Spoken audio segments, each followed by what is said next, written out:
All right, can everybody see that? I'm seeing some nodding heads. Okay, so I'm going to provide a little bit of background context on Imagine Kootenay, and then I did receive quite a few questions from the proponents, so I will go through them, and then we'll have time for some more Q&A at the end.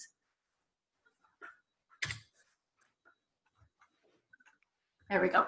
Okay, so the goals of the Imagine Kootenay program are to raise the profile of the Kootenays as a region, to connect investors to opportunities in the Kootenay and Boundary region, and ultimately to stimulate regional investment. A later goal that was added to the program is to attract a diverse workforce to the region, and finally to achieve long-term sustainability of the partnership network. So those are really the 4 pillars that Imagine Kootenay operates under and focuses on. To give you a little bit of background, the program started out as Invest Kootenay. Sometimes we say 2005, 2006, I think it was launched over the course of that year. So it was initially created as a project out of Community Futures with the purpose of attracting investment to the Kootenay region. In 2014, Trail and Area launched an initiative called Work West Kootenay, where we identified they were targeting a similar audience and had similar messaging around the great lifestyle in the Kootenays. And we're doing a really great job of their social media presence. So in 2014, Invest Kootenay and Work West Kootenay, we talked and we agreed to come together as one initiative, and we rebranded the program as Imagine Kootenay. You can see here on the screen, we have a unique value proposition for each of our audiences. So we have an invest message around attracting investment to the region, which is really about encouraging people to buy Kootenay businesses and to keep those businesses in our community. In 2014, we added the work component, and where that came from was we were hearing from employers that part of retaining businesses in the region was having a workforce. Initially, we looked at promoting it as attracting a skilled workforce, but upon talking to our community partners, we identified diverse was probably a better reflection of the needs of the Kootenay Boundary region, in that some of our employers needed access to entry-level workers. So that's why we chose the language about a diverse workforce. We're not a job board. We link through to existing job boards. And we also feature employers in the region. And part of that's about overcoming the perception that there's no jobs in the Kootenays. I'm sure we've all talked to a friend from elsewhere in Canada and said, oh yeah, I'd love to live there, but there's no jobs there. And so part of the goal around the work piece is to flip that message on its head and really showcase the great jobs we do have in the region. And then of course, the final piece is around lifestyle. So showcasing the great quality of life we have here. And when we rebranded from Invest Kootenay to Imagine Kootenay, we really pivoted our messaging at that point to focus on the aspirational aspect of building a life in the Kootenays, and the fact that you can live here and work here and have a great quality of life. So we got a bit away from just focusing only on that investment message and talked more to the people about what their life would be like here. We're made up of 10 partner communities, and a lot of the questions we got for the call were about the steering committee and the partner communities. So on the screen here, you see the list of partner communities, and you can see it really spreads across the East Kootenay, West Kootenay, and into the Boundary. We do have some gaps in there, and we're always talking to different communities about coming on and being part of the partnership. Although this lists 10 partner communities, it actually represents more than 35 communities and regional districts combined, because many of our communities have come on as corridors. So even though it's listed as one region, such as the Boundary, it reflects Grand Forks, Greenwood, and the surrounding areas in between. And this here is a photo you see of our steering committee members. We meet once a year in person to update our strategic plan. And usually the person on the steering committee is a local government representative, a chamber representative, or an economic development officer. So that just gives you a sense of who is on that steering committee. Again, because there was lots of questions about the steering committee duties, I'm going to just highlight them here. You can take a look at the screen. But really their role is about setting the strategic direction for the program. So identifying that it's about investment attraction, workforce attraction, promoting lifestyle, and any nuances around that. So the steering committee meets 4 times a year. Right now we meet via webinar or Zoom 3 times a year, and then once a year in person. They're not there to guide things on an operational level.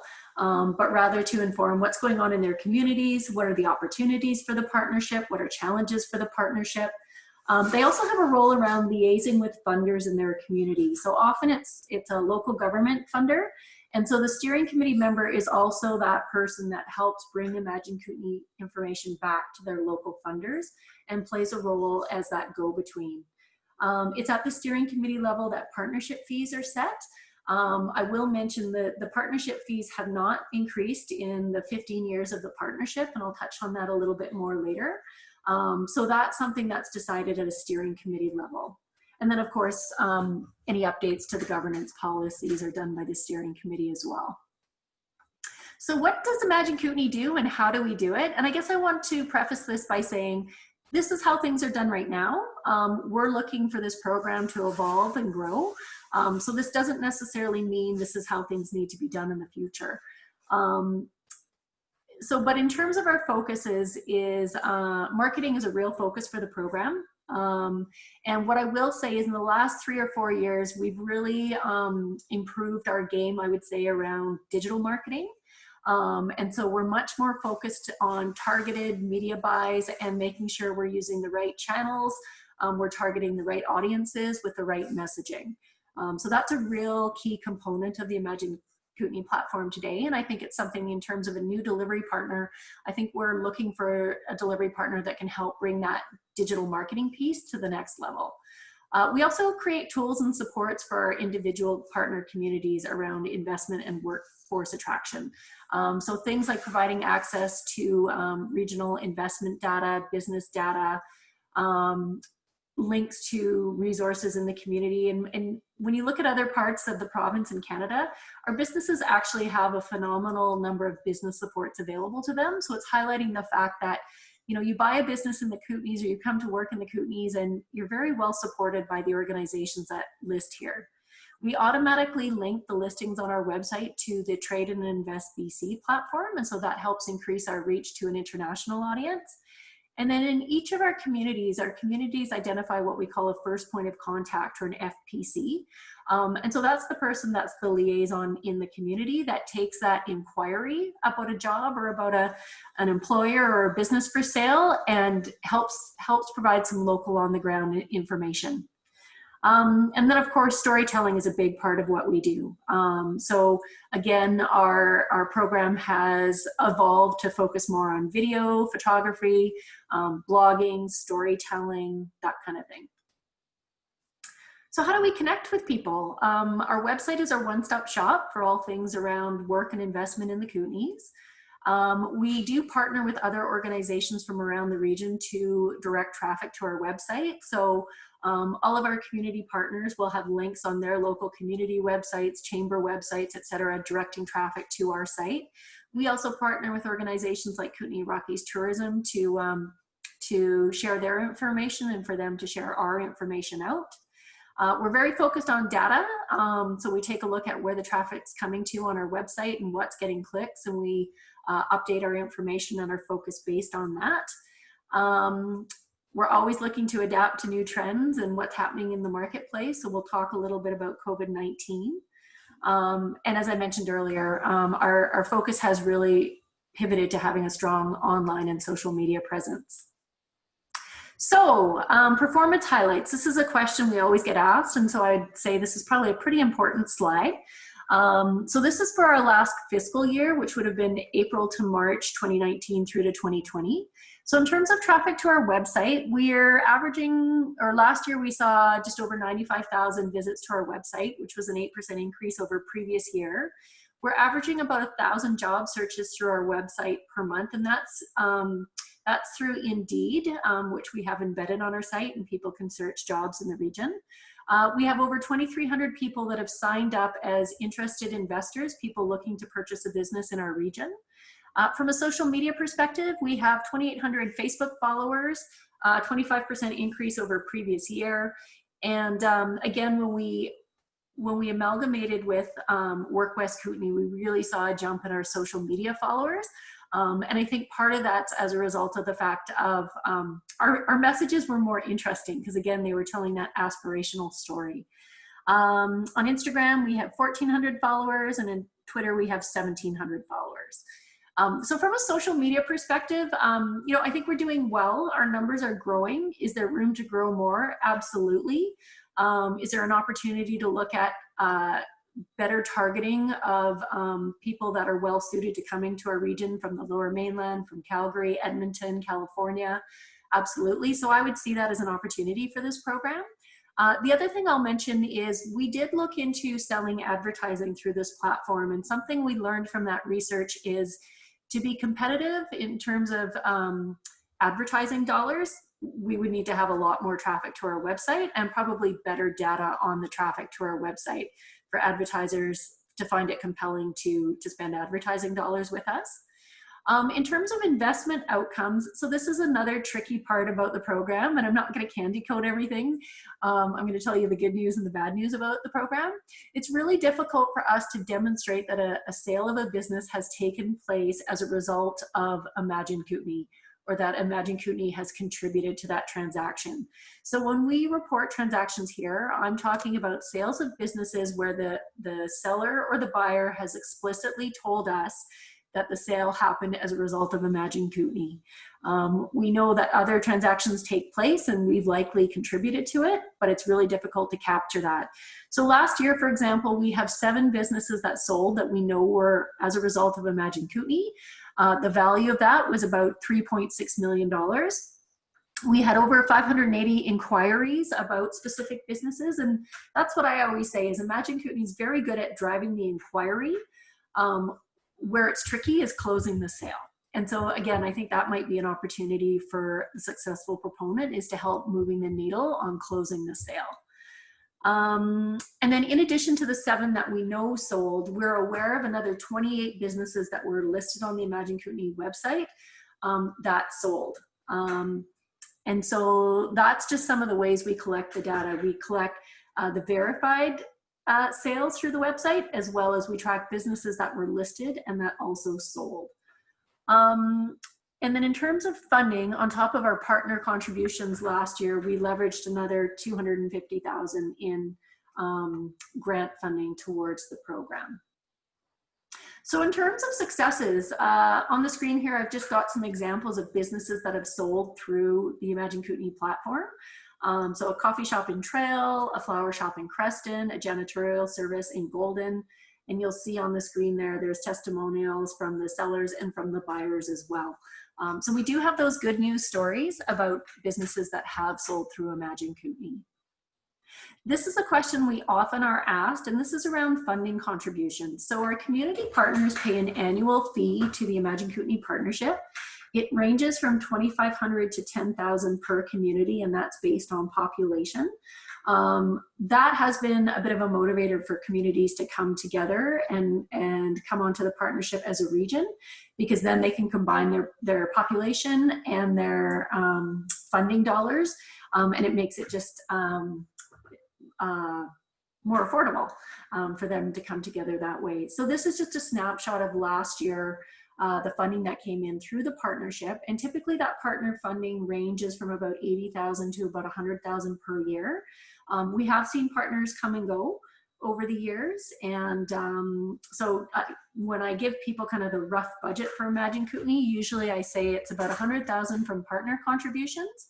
And then for close to the last 10 years, Columbia Basin Trust has matched partner funding by providing an incremental $100,000.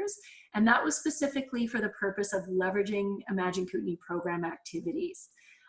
In addition to the $100,000 they've provided us each year, they've also provided us with what we've called capacity funds. And that was funding to help individual communities implement Imagine Kootenay locally. So communities could apply for anywhere from $3,500 to $5,000, and they use that money to hire a part-time person to get listings up on the website, to go out and verify conversions, to develop new content for their community. And so that's been funding that's been available in the past. And I'll talk a little bit more about Columbia Basin Trust later on when we get to the questions. The other thing I'll mention is that last summer, Imagine Kootenay applied for funding through the province for a rural dividend grant. And we heard back in March that the province, in looking at impacts of COVID, was looking for projects that it could provide funding to help address the impacts of COVID. And Imagine Kootenay was chosen as one of those projects. So the program also has an additional $100,000 that has come from the province, and it's specifically for the purpose of addressing the impact of COVID. And the nice thing with that is there's flexibility. So those funds need to be spent by 2023, and there's flexibility on how those funds can be spent. Imagine Kootenay is an award-winning program, so I've shared here a couple of the awards Imagine Kootenay has won over the years. The BC Economic Development Association in 2017 recognized Imagine Kootenay as the best marketing initiative in the province. We were also recognized by Kootenay Business's magazine as, I believe it was, Best Website. And we've also been featured in economic development training workshops around the province. So just to share that it has received awards and accolades over the years. In terms of the impact Imagine Kootenay's had in the last 15 years, just to share some total numbers with you. So we know that 43 businesses were sold directly through the website at a value of $15.8 million. Or over 37,000 people have searched jobs through the website. And I have to mention these stats are actually about six months old, so they're actually a bit higher than this now. We have over 280 businesses listed for sale on the website, and we have over 2,300 people that have signed up to receive information on businesses for sale in the Kootenays. As I mentioned earlier, we talk about 10 community partners, but that actually represents over 35 communities and regional districts. And when you think about the fact that our annual operating budget's been around $200,000, we're pretty happy with the results we've been able to have with that. And I'll mention that with the $200,000, what that has ended up looking like has been about what we say 1.2 staff. So working daily on this program, we had a program manager 4 days a week. And then we had a program coordinator 2 days a week. And so that's what made up the staffing for Imagine Kootenay in the last 7 years or so. So I'm going to go into just some information about the RFP, and then I'll go into some Q&A. So the purpose of the RFP is to find a successful proponent who will be responsible for leading the attraction of investment and a diversified workforce to the Kootenay Boundary Region through the Imagine Kootenay program. I don't know if I introduced myself at the start of the call, but my name is Andrea Wilkie and I'm the Executive Director with Community Future Central Kootenay. We've delivered the program for the last 15 years. And so it's through conversations with our board of directors looking at the programs Community Futures has on its plate right now, where we're spending our time and energy and resources. The fact that the Imagine Kootenay program spans a region much larger than the Central Kootenay region, which we're mandated to serve. We've decided as an organization it's time for us to exit as delivery partner. And so that's why this RFP is taking place right now. But I also want to share we're very committed to this program. We want to see it succeed. We want to see it go to another delivery partner that's going to continue the successful delivery of the Imagine Kootenay program. And we're also very committed to making sure that that transition goes smoothly. So in terms of this RFP process, we're here to support the steering committee who will ultimately be deciding who the successful proponent is. But that's why the RFP is happening right now and what's happening with Community Futures in the background. The time frame for the RFP delivery period is August 2020 through to March 2022.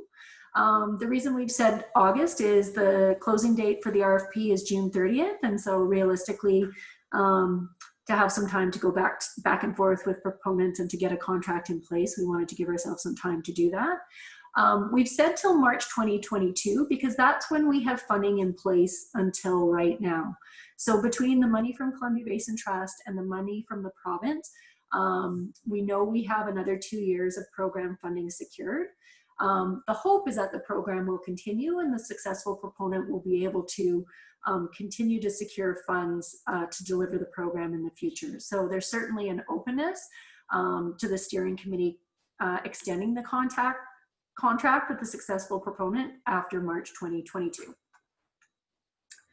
So in terms of key accountabilities for the program, I'm just going to touch on them. So at the end of the day, the deliverables for the program are about attracting investment dollars and workforce to the Kootenay region. And that's probably the most important part of this RFP is proponents explaining how they will achieve that. I would say with all of the other aspects, there's a lot of flexibility there for individual proponents to come up with new ways in terms of how they want to do that. Marketing, of course, will be a very core piece of any proposal, and so we want to hear at a high level what the focus will be on marketing and what skills proponents bring to the marketing side of the program. Of course, managing the website and keeping the website current and fresh and evolving is going to be a key piece. So again, we want to hear from proponents how they will manage the website and use it as a tool to achieve the goals of IK. Content development, of course, is a big piece of IK. Driving traffic to our social media channels, our business listings, and our website is about having great content. And then managing relationships with our partner communities. That's something that takes up quite a bit of time. And I'll share, like, from my perspective as a partner organization on it, it can take up a lot of time, which can distract from the busy work of implementing the program. So that's just something I think it would be good for proponents to be aware of and have a game plan for how they would manage that. Another big piece of the Imagine Kootenay program is that sustainability piece. So securing funding for the program on an annual basis. And that can be done in a number of ways. That can be done through grants, that could be done through revenue streams, that could be done through a fee for service, it could be done through bringing on new partners. So we are looking for proponents to have the ability to bring on funding to keep the program going in the future. Of course, financial management is a big part of it, and it can be a tricky program to keep the finances in order, in that it's always been funded by multiple organizations who are looking for reporting in a different way. And so part of the accountabilities is keeping all those funding pots separate and being able to report out on each of those individual funding pots separately. So it's not like a program where you've got one budget and one person to report back to. So in terms of reporting, reporting is done with the steering committee on a quarterly basis. And then most of our funders require some form of reporting on a quarterly basis. In addition to that, our staff, over the years it's changed, but generally provide stats back to the partner communities. So the partner communities can see information on how many hits their community's getting, how many inquiries, business listings have had, etc. So I think there's some flexibility with the frequency of the community partner reporting and how that's done. Meeting with the steering committee, of course, is a key accountability. And then, as I mentioned earlier, with COVID-19 response, I think this is a great opportunity for the Imagine Kootenay program. We know workforce attraction is going to be key. We know there's an opportunity to attract remote workers to our region. And we know that people are going to be looking to consolidate or acquire businesses. And so I think Imagine Kootenay is really going to be relevant during COVID-19. And there's a real opportunity for this program to do something creative to drive economic recovery for our region. So in terms of the budget, I've touched on this a little bit, but the fiscal year for Imagine Kootenay goes from April to March. Typically, our partner revenue has been approximately $100,000 a year, and we've brought in an additional $100,000 through leveraged funds. There are other organizations we've accessed funding from in addition to Columbia Basin Trust. We have, for many years, accessed funding through what we call ICI, the Invest Canada Community Initiatives funding. And as I mentioned earlier, you know, there's lots of creative ways revenue could be brought in, so I won't go over them again. In terms of the proposal, we're looking just for a high level budget from proponents. So an overview of what type of wages or professional fee would need to come from that overall budget. So that would include whether it's a management fee for the organization, staff time, contractors, basically a sense of how much of the budget is going to go towards people doing the work. Hard costs for marketing, so print advertising costs, online advertising costs, etc. So looking for some high-level figures around that. Website management and maintenance, and then other. And so if proponents want to provide more detail around other pieces of the budget, they're welcome to, but they don't need to. And then just a reminder in terms of what we're looking for in the proposal. So we want to hear from proponents what experience you would bring to the program, what relevant experience you have, what skills you have that are going to complement program delivery. I will highlight that we are looking for people that have a sound knowledge of the Kootenay boundary region, so we're looking for that to be demonstrated in proposals. We want to hear about methodology for delivering our key accountabilities. So we want to hear how you would go about marketing the region, providing tools to the communities, liaising with the steering committee, and then of course we're looking for a budget. And then in terms of submissions, just looking for an email to come to me. And that's by midnight on Tuesday, June 30th, so 15 days from now. So that's a really broad overview of the proposal. So I'm going to pause it there. We will send I will send the presentation out with minutes from this call, so I'll be happy to share that. And now I'm just going to go into some questions that I received. So I'll read them out and provide the answer, and I see that there's some questions in the chat box, so I'll come back to those after, but I'll just jump into the questions. So the first one is the steering committee looking for organizations to be the delivery contractor, or could an individual apply as a proponent? The short answer to that is both. We don't have a preference either way. So the steering committee will welcome proposals from organizations or individuals. It is recommended that proponents identify the team of individuals that will be engaged to deliver IK. So if it's an individual proponent who's bidding, but plans to engage contractors to do certain pieces of the work, then we'd love to hear that. We'd love to hear the name of who you plan to contract, if you know who that is, and what they'll be bringing to the table. And of course, we'd want to hear about their credentials and experience. Next question is, are proposals from outside of Canada allowed? So yes, absolutely. We have no limitation on where proposals are coming from. But as I said earlier, we do want to know that proponents have a good knowledge of the Kootenay boundary region. Who is the current project team? So the current project team at Community Futures is made up of our project coordinator, Lisa Kennedy, who's currently working full-time on Imagine Kootenay.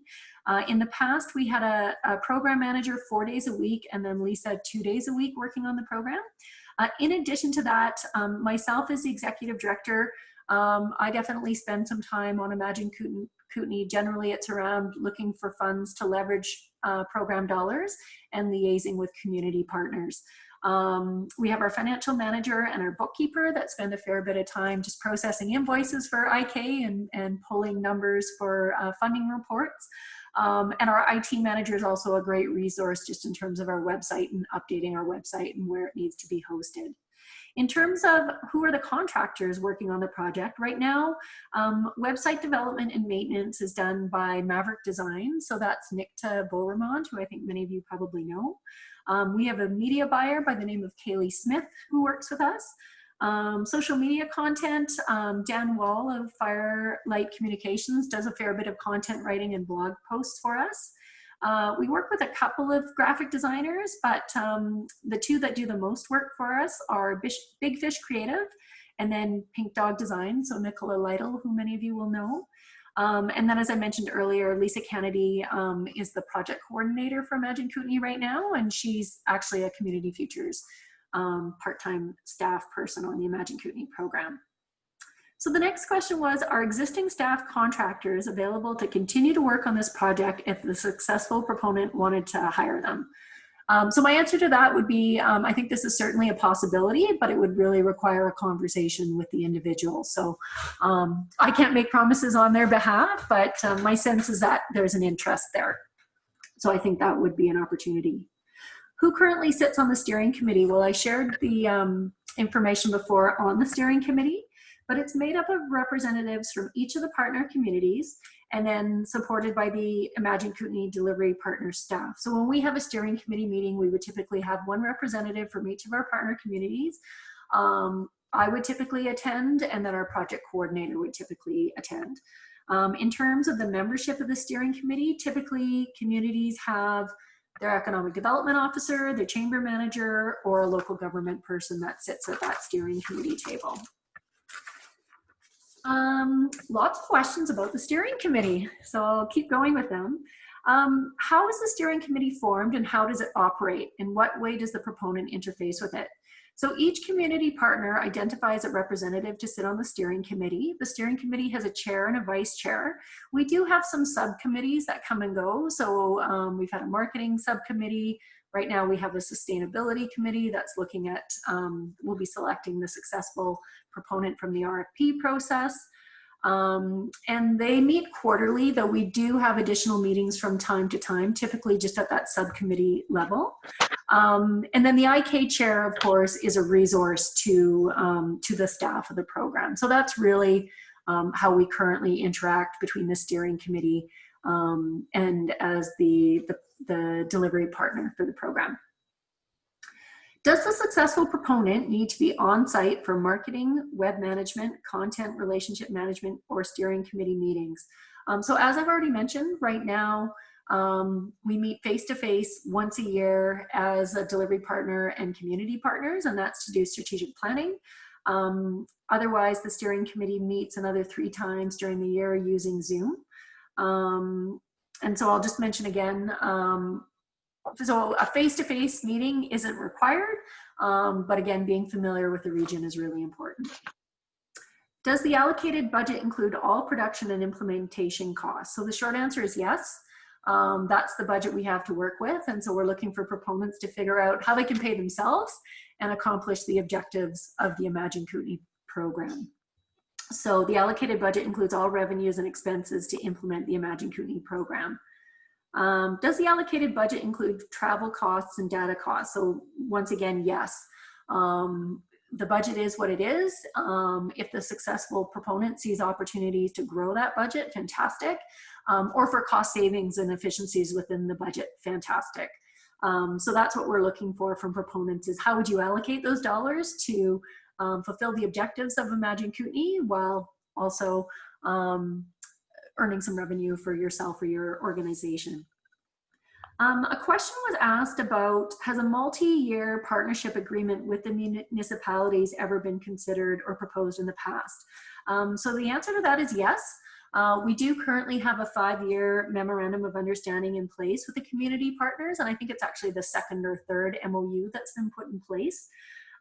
This MOU is up for renewal in March 2022.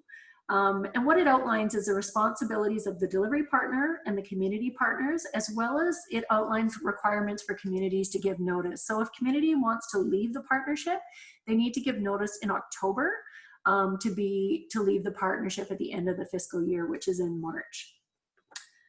Does Columbia Basin Trust provide funding to the program now, and will they in the future? So as I mentioned earlier, Columbia Basin Trust has provided funding to the program for probably about 10 years, so close to $1 million. They provided about $100,000 annually to leverage the community partner contributions. And then over and above that, they provided roughly $25,000 for what we called community capacity funds. CBT has indicated that after this fiscal year, they will not be providing funding to the program in the future. So they've looked at the dollars that they've contributed to IK over the last 10 years, the fact that it isn't a program of theirs, and they've kind of drawn a line and said, this will be our last year. They too, I think, want to see a successful transition of this program.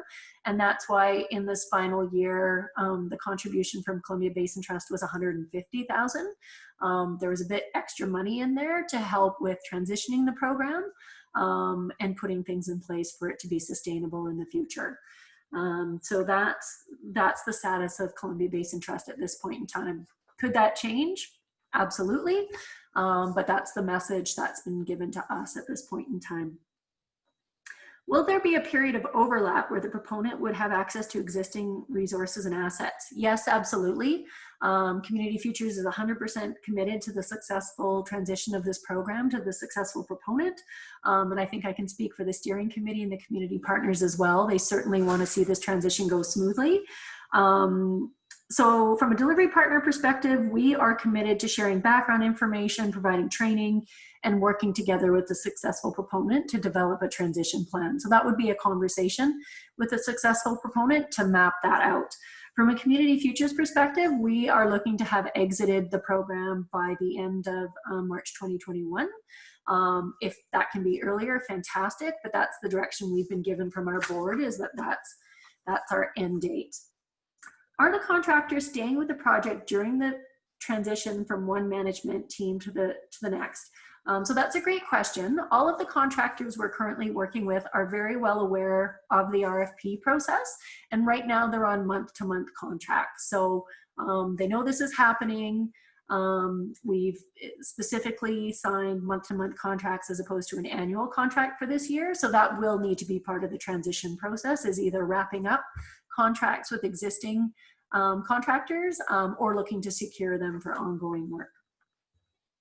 Is it envisioned that Imagine Kootenay would remain under CF Central Kootenay, or are you looking at transferring the administration of IK over to the successful proponent, given that the first few years are successful? So in the short term, it's envisioned that the successful proponent would be subcontracted by Community Futures. And that's because we're responsible for the funding that's been secured through our organization.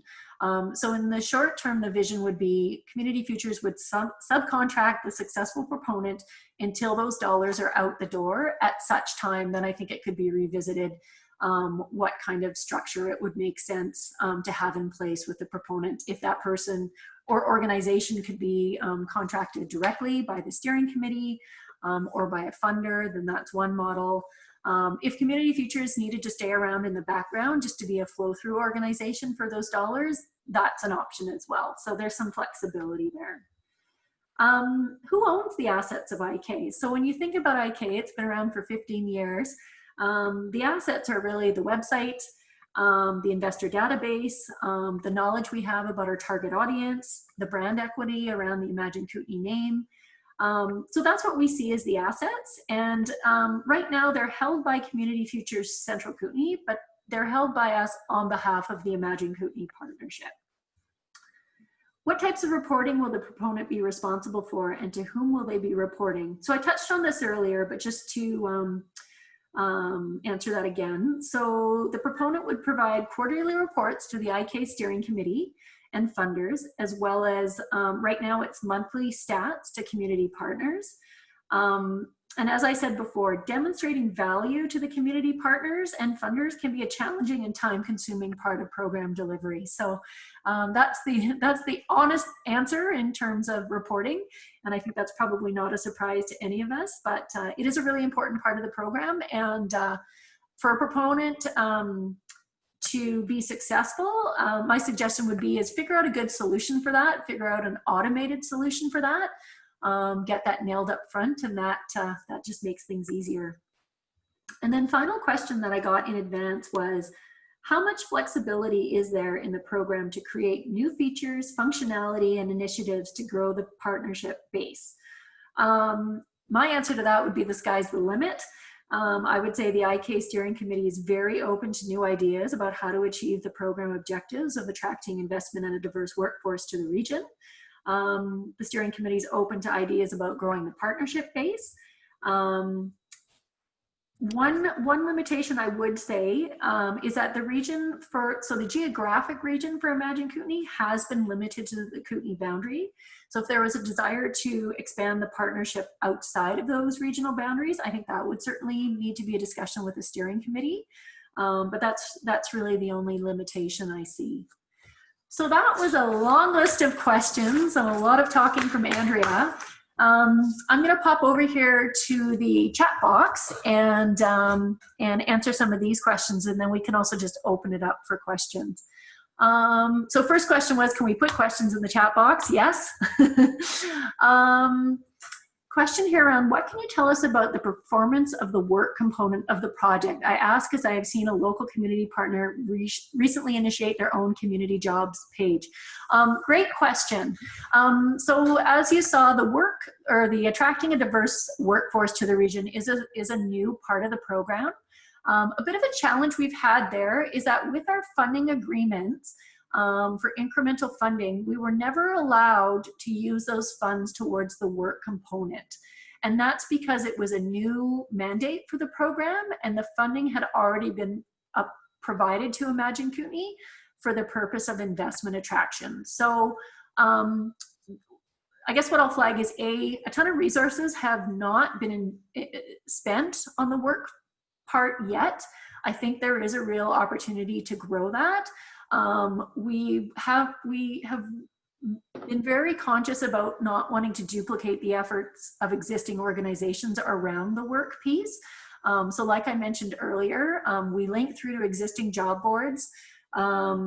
We have a job feed indeed embedded in the website. I would say it's okay. It's not a perfect solution. But I think there's a lot of opportunity there. The Work BC organizations, I think, are quite open to collaborating, and there could be an opportunity there.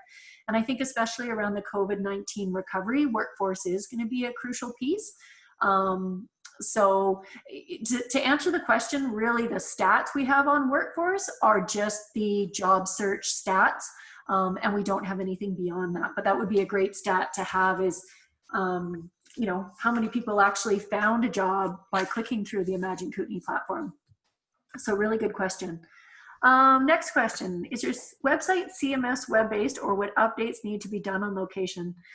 That is a great question. I can't answer that. I'm sure we can get the answer to it for you. There may be somebody on the call that can answer that for me, but I don't know. So we'll get back to you on that. How are the other IK regions initiatives being delivered? I don't know if I understand that question, Jude. So maybe I'll come back to you in a few minutes, and we can talk about it. How is the content used on social and the website currently created? So we have, as I mentioned earlier, we have different contractors that contribute to that content for us, as well as our program coordinator. So what I would say is we have a team of individuals that are providing that content. And really, the other piece that I should mention as well is Imagine Kootenay is about leveraging the assets of our individual communities.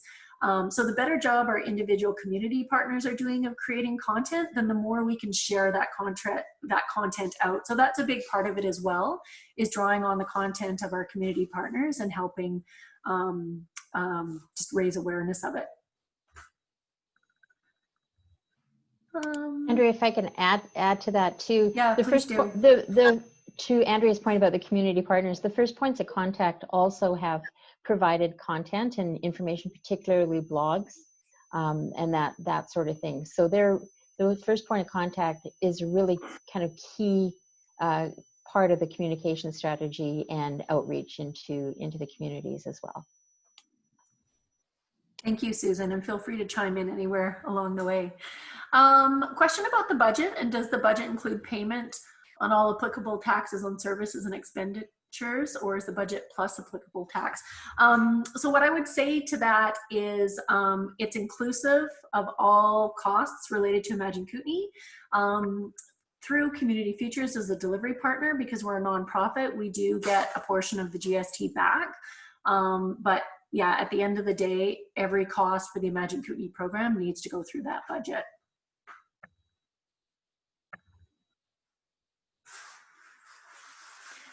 So question about CBT funding coming to an end and the funding gap being the responsibility of the proponent. That's correct. So for the rest of this fiscal year until March 2021, we have $150,000 from Columbia Basin Trust. In addition to that, we have another $100,000 from the province, which could be used for the following year. Another option would be is to take those dollars and bring the cost for the whole program down and stretch it out over 3 years. So, you know, there's rooms for some flexibility there and creativity there. Who is a target audience of IK? So we do have some data on this. We hired a consultant to do some research on this, and this is something we could provide to the successful proponent. Ultimately, we're looking for people that are interested in buying businesses in the region, that are looking for jobs in the region. In doing our research, our understanding is they are typically located in the Lower Mainland, the Okanagan, Calgary, and Edmonton, with some traffic from the US market and some traffic from the international market, the UK. But we do have more detailed information on that we could provide to the successful proponent. Does the new provider gain access? Yes, absolutely. So in terms of existing assets like photos, videos, images, etc., absolutely. Those would be transferred to the successful proponent. I see some comments about the type of website we have. I'm not gonna answer those, but I will get you an answer on that. Do we prefer a provider to be located within the Kootenay boundary region and to develop relationship with current contractors? As I said earlier, we have no preference there, but the knowledge of the region is going to be really important.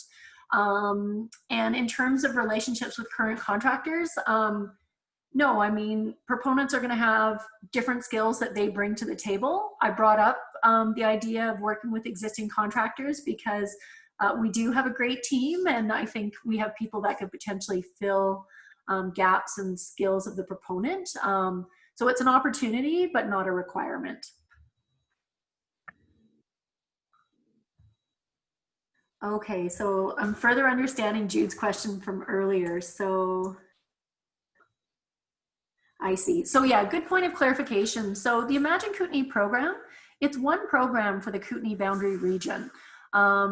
We've really tried to get away from messaging specific to individual communities and really focusing our messaging on regional messaging. So talking about the Kootenay boundary region as a whole, and then looking to our community partners if they want to provide specific messaging around their specific communities. But in terms of our initiatives, it's not like we create one marketing message for Golden and another one for Kimberley and another one for Creston and another one for Revelstoke. We message about the Kootenay boundary as a whole. Question about the community partnership fees. So yes, our community partnership fees are annual fees. There is a setup fee for people to come on board the partnership. The MOU is intended to demonstrate a commitment to the partnership and a commitment to the other partner communities. So it's really about mapping out what the partners are responsible for, what the delivery partner is responsible for, and the fact that there is an intention there to stay with the partnership for 5 years.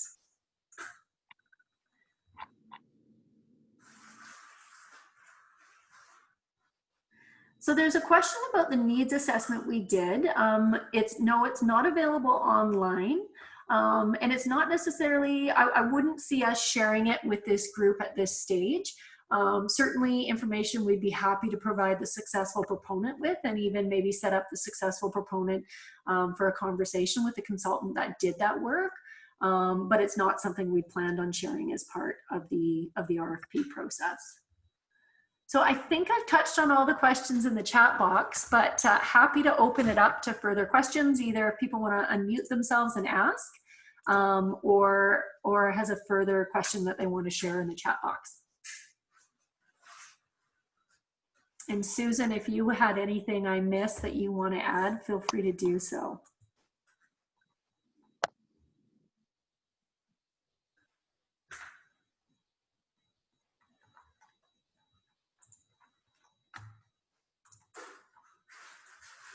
Okay, well, I'm not seeing any other questions come in. If there's any last minute ones, feel free to unmute yourself and chime in or drop it in the chat box. Otherwise, in terms of next steps, what I'll mention is we have recorded the call. We do have minutes that we have taken that we will circulate to all of you that RSVP'd for the call. So that will be coming out after the fact.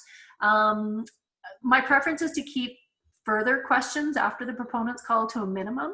But with that being said, if I do get a question from a proponent that I feel is a material question and important for the group to know, any answer I provide to one proponent, I will circulate to all proponents. So if if you decide at some point that you're not interested in pursuing this process and you get email updates from me and you decide you don't want to receive them anymore, that's fine. Just let me know. But that's my commitment to the group, is to have a level playing field, is that any information will be shared across the board. Hey, Andrea, one question I think we could all benefit from. This is Mitchell here. Yep. When would you be awarding the contract, and when would the proponent be required to start work? Yep. So I think our goal is to award the contract in July, and to start the work in August. Okay. Yep. Thanks. Question about the past online advertising spend. So what I can tell you is the marketing budget, I would say, was typically almost half of our budget. But with that being said, like I mentioned earlier, our budget was very blended. So that included staff time that went towards marketing, as well as the hard marketing costs. I'm just trying to find something that would be comparable that I can give you. So I'd say about 40,000 for online marketing annually. And that's just kind of a rough number, looking at a past budget that I do have in front of me.